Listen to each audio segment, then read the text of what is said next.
budget consultation uban sa mga barangay kapitan, gidudahan nga gihimo alang sa pag-apod-apod og pundo aron ikampanya ang kandidato sa administrasyon. Tibok adlaw ug gabi trabaho ng Mactan Bridge idighuman sa klase karong Marso. Kwarta nga giamot sa katawhan alang sa pagtukod sa bag-ong City Hospital, kumpleto sa dokumento ug resibo. Karnapper nadakpan, mga nakawatan og motorsiklo giawhag sa pag-claim sa mga motor nga na-recover sa kapulisan.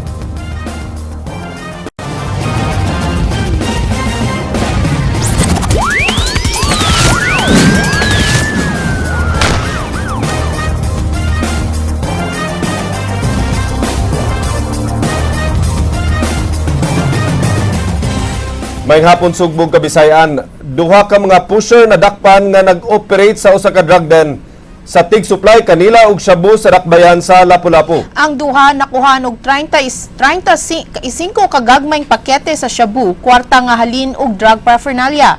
Kini giaksyonan ni Ray Pasaporte.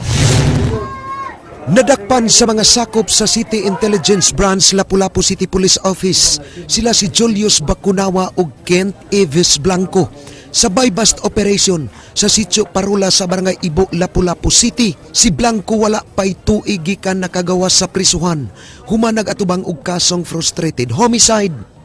Para makatabang sa kong pamilya, sir. Ha? Para makatabang-tabang sa taong ko sa pamilya ko.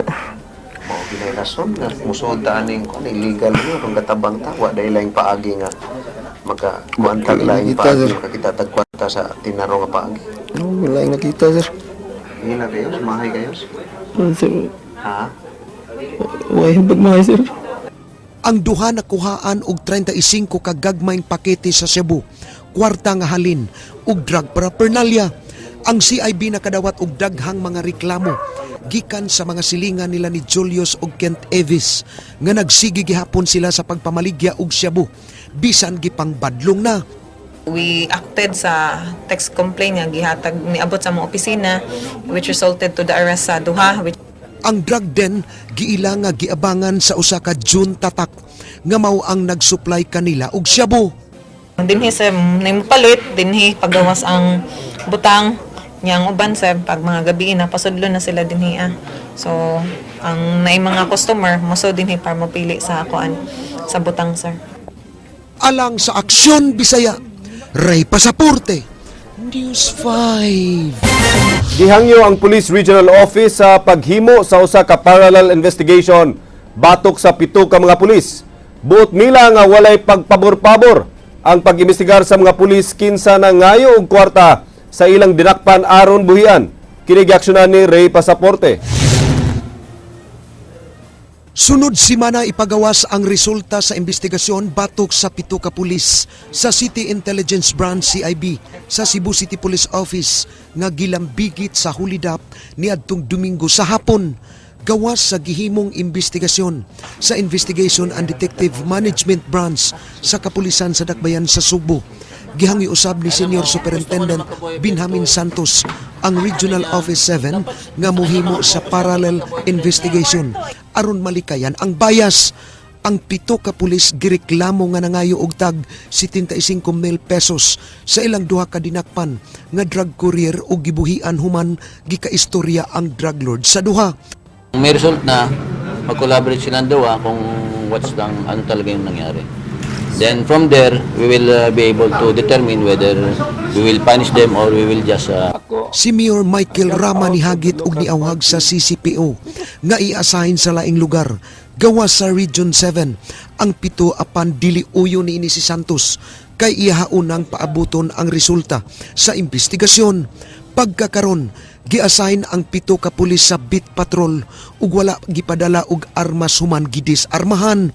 With the present development nationally na mayroong inambush na pulis sa Cagayan, I'm contemplating na ibalik yung baril, di ba? Pero I have to wait, siyempre, I have to wait na result ng investigation. Kung ano talaga yung result ng investigation, then we will make the decision. Kung makalingkawas man ugaling ang 7 ka pulis sa investigasyon, plano ni Santos nga iyahang ipaubos sa retraining. Una sila ibalik sa pwesto o kaidestino sa laing units sa CCPO. Alang sa Aksyon Bisaya, Ray Pasaporte, News 5. Mga sakop sa media nga giimbitar sa usa kuno ka budget consultation uban sa mga barangay kapitan wala pasudla. Mitumaw ang mga pagduda nga gigamit ang tigom alang sa pag-apod-apod og kwarta sa mga kapitan aron ikampanya na ang mga kandidato sa administrasyon. Kini giaksyonan ni Marian Ubay. We'll clarify, close door po yung consultation with the barangays. Close door. I don't think so. Okay. So open for media po. I think so. Yeah. Nakadawat og imbitasyon ang mga sakop sa media sa Sugbo alang sa usa ka bottoms-up budget consultation uban sa mga barangay kapitan. Apan wala pa sudla ang mga sakop sa media o gideklarar sa mga nagdumala niini nga closed door ang ilang panagtigom. Sa imbitasyon nga nadawat sa media, mutambong sila si Budget Secretary Florencio Abad, DILG Secretary Mel Sarmiento ug DPWH Secretary Rogelio Singson. Si Abad nga naabtan sa mga reporter sa Kapitolyo uban kang Governor Davide, daling mipadayag nga bukas kini sa publiko ug wa sila'y gitago. Ang panagtigom sa mga barangay kapitan nga ubos sa heavy nga security, gituuhan nga adunay kalambigitan sa pag-apod-apod og election funding sa Liberal Party. Andy.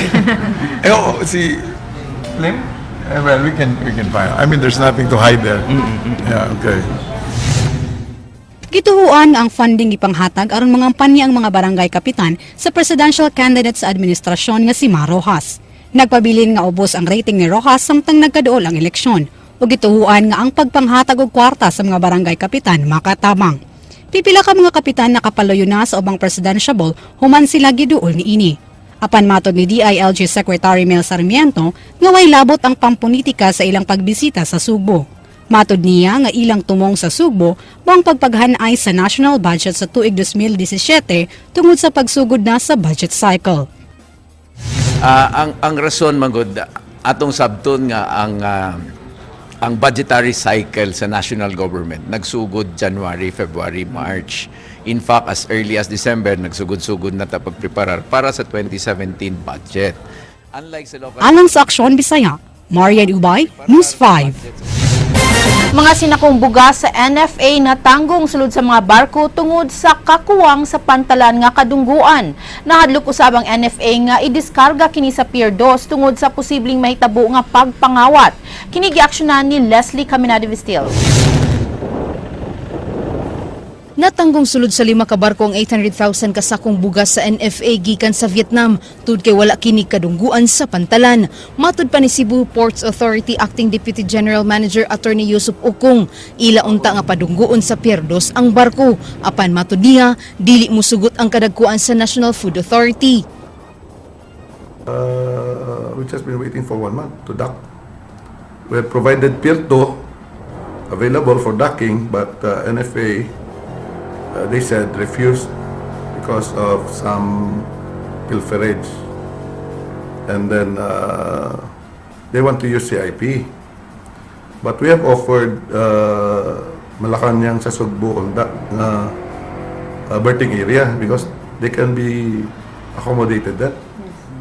However, Malacanang sa Sugbo is off limits yet. Si NFA Assistant Regional Director Attorney Mr. Ray Alcosiba mipasabot, dili sila musugot nga sa Pier 2 idiskarga ang mga bugas tungod sa grabing kawat sa maong lugar ug dili sila murisgo sa ilang kargamento. Sugod kagahapong adlaw, gitag sa pagpadunggo ang mga barkong adunay kargang bugas sa Cebu International Port. Ang point din na is, ang atong vessels most probably dili ma-accommodate diha sa Pier 2. I think they know that. We tried that once before. Isugot mig Pier 2, hapit may mga disgrasya, mga tao na mo, I mean, it's too risky. Even for the vessel. Yeah, mas kwag na ang vessel nga. Kung kilid ulo nagkalit, simba ko, dako na mong problema, di ba?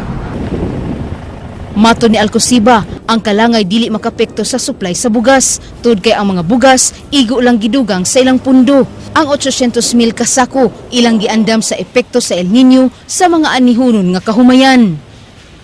This was more of preparation sa El Nino. Diba last year, it was so pronounced that El Nino might even extend up to June of this year, or even farther. So these are the circumstances na ang government is naging proactive. So, butang tag-stocks daan. Kay what if mahitabo kay we're supposed to have a summer crop. Kami sa NFA, we would not really know what would be the effect of the summer crop, no? Kay with the El Nino, kay di man na atong area, no? But we have to prepare for that. Alang sa Aksyon Bisaya, Leslie Caminadi Vistil, News 5. Sugda na ang 24 oras nga pagtrabaho sa First Bridge sa higayon nga matapos na ang klase sa mga eskwelahan karong buwan sa Marso. Buot sa DPWH nga mapadali ang pag-ayo sa taytayan ug dili sila maabtan sa ting-uwan. Kini gi-aksyonan ni Marian Ubay. Giangko ni DPWH Secretary Rogelio Singson ang dakong delay sa rehabilitation sa First Mactan Bridge. Kipadabana nga mahuman og ayo ang taytayan sud lamang sa 300 ka adlaw kun napulo ka buwan apan nalangay na kini tungod sa dili full-time nga pagtrabaho ni ini. Well, naantala na because we would have wanted to start sooner, but when we saw that the traffic was not moving well as we had expected, we had to delay it nag-summer. Plano sa taga DPWH nga sugod karong summer, tibuok adlaw o gabi na ang pagtrabaho sa taytayan. Ilang ipading kamutan nga mahuman ang taytayan sa dili pa moabot ang ting-uwan nga mapasamot sa kalangay sa pagtrabaho ug mas delikado pa kini. Matud pa ni Singson nga kinahanglan dalion ang pagtrabaho kay daan na kaayo ang taytayan. Tema kasi natin, kailangan na namin ayusin yung tulay dahil siguro matanda pa sa yung tulay na yun eh. So kailangan nang ayusin yon. We don't want anything to happen to that bridge. No? Nagkasabot na usab ang DPWH ug mga shipping companies sa ilang buhaton kung ugaling full-time na ang pagtrabaho sa taytayan. Mugamit sila og mga cargo vessels nga sakyan alang sa paglabang sa Mactan Channel. Padayon nilang gipangitaan og paagi ang pagpadali sa pag-ayo sa taytayan ug maminusan na ang kahasol sa mga mugamit unta ni ini. Alang sa Aksyon Bisaya, Marian Ubay, News 5. LGBT community sa Mandaue misaway sa gipadayag ni Manny Pacquiao nga baruganan sa same-sex marriage. Ani ang report ni Jinky Rusit. If there is a word more than condemned, I think that should be the word used. Kini ang reaksyon sa LGBT advocate nga si Attorney Regal Oliva sa pahayag ni Congressman Manny Pacquiao kabahin sa baruganan niya sa same-sex marriage. Bisan og mihimo na si Pacquiao og public apology, di nila mahimong kalimtan sa LGBT community ang pahayag ni ini nga mikumpara kanila nga mas maayo pa kay sa mga hayop. Alang ni Oliva, dili ang sama ini nga leader ang gikinahanglan sa Senado. So, I hope that we will not have leaders like these and that we will have leaders who will protect each constituent, no matter the gender, no matter the race, no matter the religion. Everyone in the Senate must be there to constitute laws that will better the lives of the Filipino people. Si Pacquiao may padayag nga mas maayo pa ang mga hayop kay makailapas sa mga babae ug lalaki. Dihang gipangutana siya, kabahin siyang hunahuna sa same-sex marriage. Gitaktak usab si Manny Pacquiao isip endorser sa Nike Sportswear. Sa statement nga giluwatan sa Nike, supak sila sa discrimination batok sa mga sakop sa LGBT kansang mga katungod ila gipaluyuhan ug dugay na nilang gisuportaran. Sawa pa kini, usa ka online petition ang nag-awhag sa Nike sa pagtaktak ang Pacquiao isip endorser sa ilang produkto. Bag-o lang napasar sa Mandaue ang City Ordinance nga nagdili sa pagbugal-bugal sa mga sakop sa lesbian, gay, bisexual, transgender kun LGBT. Sama sa ubang anti-discrimination ordinance sa nasod, dunay penal provision nga nasukip dinhi. Ang masakpan sa akto nga magbugal-bugal og LGBT mahimong dakpon sa pulis Mandaue ug pasakan og tukmang sumbong sa korte. Ang Mandaue City mugahin og 1 million pesos matag tuig alang sa kalihukan sa LGBT. So anybody in school or at work or bisa maglakaw lakag street, you can just call the police and have them arrested already and file a case against the police. Alang sa Aksyon Bisaya, Jinky Rosit, News 5. Kompleto og way kuwang ang kwarta nga natigom sa Cebu City Government alang sa katukuran sa Cebu City Medical Center. Mayor Rama Anda muhikyad sa kwarta atubangan sa iyang mga kaatbang sa politika. Ang report ni Leslie Caminada Vistil. Andam ihiklad ni Cebu City Mayor Michael Rama uban ni City Treasurer Diwa Cuevas ang natigom nga kwarta alang sa pag-construct sa bagong Cebu City Medical Center. Matud sa mayor, ang tanang mga kwartang naabot alang sa pagtukod sa bagong hospital, puros kini adunay resibo. Di pa hinuhon makita ang ubang pledges, sanglit unya na kini makita sa higayong matukod na ang hospital. There were millions that were given and it was visited. Yes. Everything and nothing that you can think about my opponent. Don't make the mistake of accusing me as if you're accusing yourself. You're looking at your mirror. Not me. Never been a cup of tea, what I call committing graft and corruption. Second, of course, when you talk about pledges, as I've said, what was being committed to them is let us see the building. When it will be rising, then they will be coming, but never that they have stopped their commitment. Si City Treasurer Diwa Cuevas mipadayag nga andam siyang mupakita sa listahan sa tanang kwarta nga ilang nadawat alang sa new CCMC building. Nagpaabot ra siya og mando sa mayor kung kanus-an nila i-publish aron mahibaw-an sa katawhan. Nasuta nga dunay 18 milyones ka pesos nga natigom ang kagamhanan gikan sa piso mo hospital ko nga karon ana sa bangko. Padalan sila letter and then we will answer. Pero makapakita Yes. Yes. Amo nang ikuan, amo nang i-publish. Na naman sa accounting. Sa pagkakaroon, going pa inyong pagpangayon? Wala na ta atong sa usual nga katong nana, wala na to, gistap na to. Pero di man ta kapugong, there are still mga tao nga maghatag yapon like ang ilang senior, ilang ihatag. Naman dito sa report sa kinsa na naghatag. Ang kaatbang sa politika ni Mayor Michael Rama nga si kanhi Mayor Tomas Osmeña, may question kung asa ang piso-piso fund nga gipasiugdahan nila. Alang sa Aksyon Bisaya, Leslie Caminadi Vistil, News 5. MCWD mo submit og proposal sa DPWH alang sa pag-rehabilitate sa ilang mga tubo nga nagsubay sa giayo nga First Matan Bridge. Kini gi-aksyonan ni Jinky Rusit. Ugmang adlaw mo sumiter ang Metropolitan Cebu Water District sa ilang ikaduha nga proposal sa buhatan sa DPWH pag-ayo sa Mandawi-Mactan Bridge. Kini mo inakabot nga kasabutan sa MCWD uban sa DPWH ug Jegma Construction kagahapon. Nasukip silang proposal mao ang plano, design ug ang materyales nga gamiton sa pag-ayo sa tubo sa tubig sa MCWD. Apan kinahanglan pa kining i-evaluate sa DPWH 7. Mo na siya ang MC mo mangitaw og unsa nga material nga pwede matrabaho sa Jegma, not stainless steel kadi man daw nila na expertise. Gipaybaw sa traffic group sa Mandawi nga sa pagkakaroon wa na sila nadawat nga reklamo kabahin sa mga natanggong sa traffic. Napangitaan na sab nila og laing kaagian ang mga dagkong truck aron di makadugang sa traffic nga nasinati karon. 6-wheelers up. Ditso lang gid sila sa Cortez Avenue, and then ang katong mga below 6-wheelers up ari lang na mo gipagi sa for the meantime sa SB Kabaho. Alang sa Aksyon Bisaya, Jinky Rosit, News 5. City Hall sa Mandawi aduna nay alarm system aron makatabang og bantay batok sa mga pagpanglungkab. Ani ang report ni Jinky Rosit. Moabot sa 35 ka mga high-definition CCTV cameras ang nakapalibot karon sa Mandawi City Hall nga mamonitor sud sa command center. Gituyo kini sa Mandawi City Government aron maprotektahan ang ilang panudlanan nga anaa sa buhatan sa city treasurers.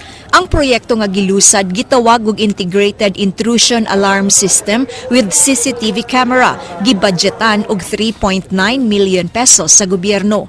Gawas sa camera, makadawat sabog automated text message ang pulis sigayon nga dunay pagpanglungkab nga mahitabo sa City Hall.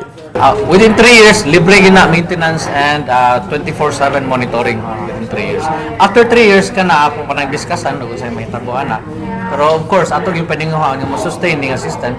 Ang SSMI nga mauusab ang supplier sa alarm system sa mga bangko maoy kaabag sa lokal nga kagamhanan. Nasuta nga sa nanglabayng katuigan, dunay mga kaso sa pagpanglungkab sa mga City Treasurer's Office sa lalawigan sa Sugbo.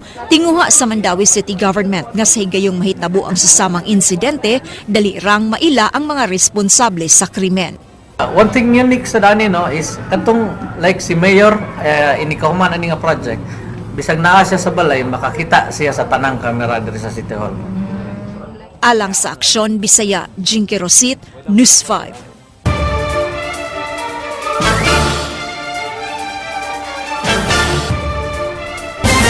Ang Sugbo padayon nga makasinati sa mga pag-uwan-uwan hangtod sa pagtapos sa semana. Ano ang report ni Jinky Rosit?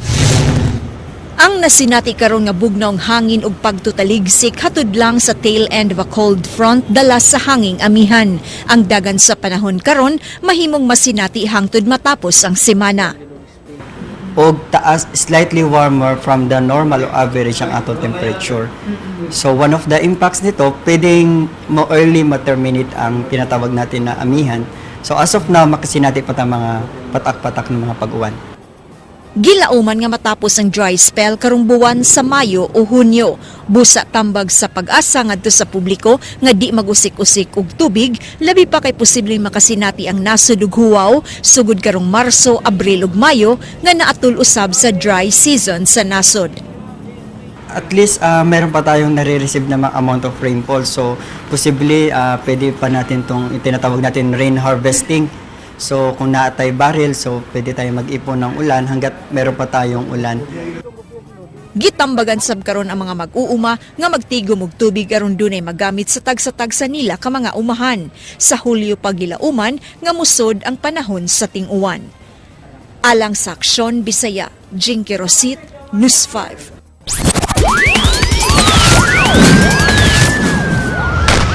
Karnaper sa mga motorsiklo sa Sugbo na dakpan sa mga sakop sa Punta Princesa Police Station. Giawhag sa mga pulis ang mga biktima sa karnaping sa pag-adto sa ilang buhatan alang sa pag-ila sa ilang mga na-recover nga motorsiklo. Kinigaksyonan ni Ray Pasaporte. Gitudlo ni Shirley Habonero ang ilang motorsiklo nga gikarnap ni adtong Martes sa tungang gabii nga giparking sulod sa koral sa ilang balay sa Barangay Buhisan sa Dakbayan sa Sugbo. Ang motorsiklo ni Habonero usa sa upat nga na-recover sa follow-up operation sa mga kapulisan sa Punta Princesa Police Station. Nadakpan kagabi ang gitumbok og notadong karnaper nga si John Francis Bacalso, taga Sitio Bato Carbon sa Barangay Ermita, Cebu City. Online nahibaw na mo nga kanang motor, niandar dito sa unahan so giguyod siya. Pag-abot sa unahan kanila man na mo iyang tingog sa among motor. So niingon daw ako anak ma nga tong motor gikawat mo ta mo dayong gisundan pero mas tulin pa biya na sila mapadagan no.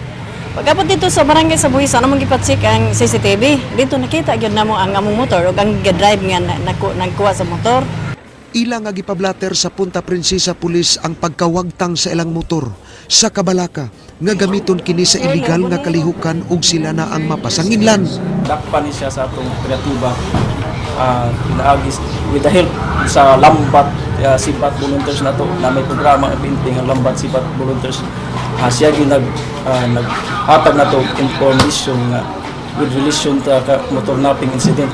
So na-resulted ni siya sa pag nadakpan na to dito sa may Happy Valley na nagin siya posisyon ang motor gud ang Ramsey. Laing biktima sa karnaping nga si Frankie Sirinyo nga tagalaray San Roque sa Dakbayan sa Talisay. Mireklamo nga gikawat iyang motorsiklo usa ka semana ang nakalabay. Ang iyang silingan nga naninda sa karbon mao'y nakakita sa suspek nga nagkawat sa iyang motorsiklo. Adtuunon sa mga pulis ang giprindahan sa suspek sa Alopes. Karbon, kitaan man siya dire sa karbon nga sakay siya motor nga itong. Nakitaan imong motor. Oh, sakyan. So siya gakuha. Manlag dyan ko no. Di mo lagi parking. Dito sluyo simbahan sa Laray. Giangkon sa suspek nga niadto lang Enero siya nagsugod ug niabot na og 14 ang iyang nakawat nga motorsiklo nga iyang gipangprinda. Nakuha na lang mga karaan ang yawi gubaon ba kung yawihanan maura man ako kasi sad ako rin ipaibaw na na dito para mauli ra ba ako kaya ako na ipinta. Layas mo kugod. Asan din niyo ha? Wala na akong pisa mo agod. So, sugad sa nagbuwag mi sa usawa mo wala. Wala ka mo kuya sa droge, Pilisay? Tangki. Tangki. Wala. Ikaw gigukod gapon nilang rabaya? Dili. Ha? Dili ako. Dili. Natuog man ko pagkakuha na man. Giara alam ko nila sa Banawa. Matod ni Senior Inspector Miasco, nakig-alayo na siya sa tanang hepe sa mga police station sa Dakbayan og Metro Cebu aron awhagon kadtong mga nabiktima sa kawat ug motor nga pabisitaon sa ilang buhatan aron ilhon si Bacalso ug ang tulo ka motor nga ilang na-recover. Niadto lang buwan sa Oktubre nakagawas gikan sa prisuhan si Bacalso human nagatubang og kasong illegal possession of firearms. Alang sa Aksyon Bisaya, Ray Pasaporte, News 5.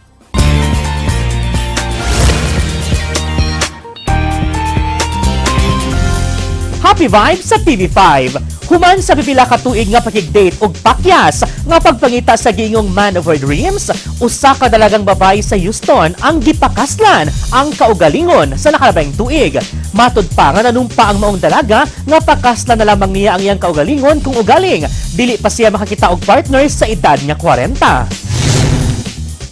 Usa ka ingranding seremonyas ang nahitabo sa Houston Museum of African American Culture sa nakalabing tuig aron sa iyang pagpakasal ni Yasmin Albi sa iyang kaugalingon. Gitambungan ang seremonya sa iyang mga pamilya ug mga suod nga higala aron sa pagsaksi sa nanahi nga pangitabo sa kinabuhi ni Yasmin.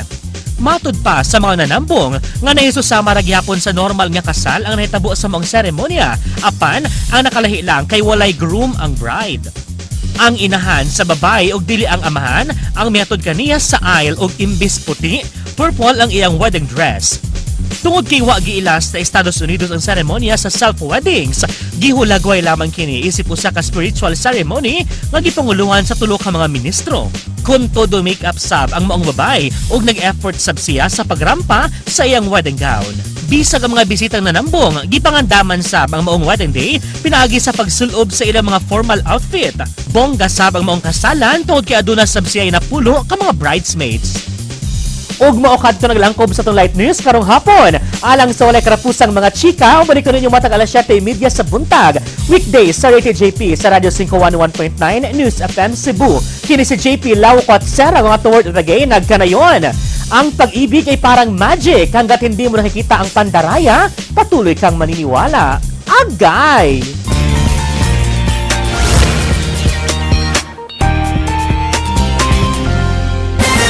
Matiging mo ni Taito, so dunay same-sex marriage, dunay Same-sex marriage. Yeah. My question is, when the time comes na gana na siya magminyo, she will divorce herself from her own self? Pwede siguro. Nyawagi mo babag na no? Same-self marriage. Yeah, that's true. Nyawanagi siguro yung magdalagang ulay kay maminyo naman kasi mong gugaling. Exactly. Pero again, grande ang wedding, ha? She spent a lot for that. Yeah. With the cakes and all of this. She must be serious. So, i-devote niya yung own self to taking care of her own self. No na. And loving her own self. Well, actually, that should be it. You love yourself first so you can love others. What's that? You love yourself first Para so that you makalove can ka. marry yourself. What the thing? Anyways. Mao kadto ang mga balita sa Aksyon Bisaya. Ako si Glenn Soco. Mga balita nga pundasyon sa ligdong opinyon at konkretong solusyon. Ako si Georgia Herrera. Bisan asa, bisan kanusa. Kapatid. Kay di lang kutob sa balita. Action!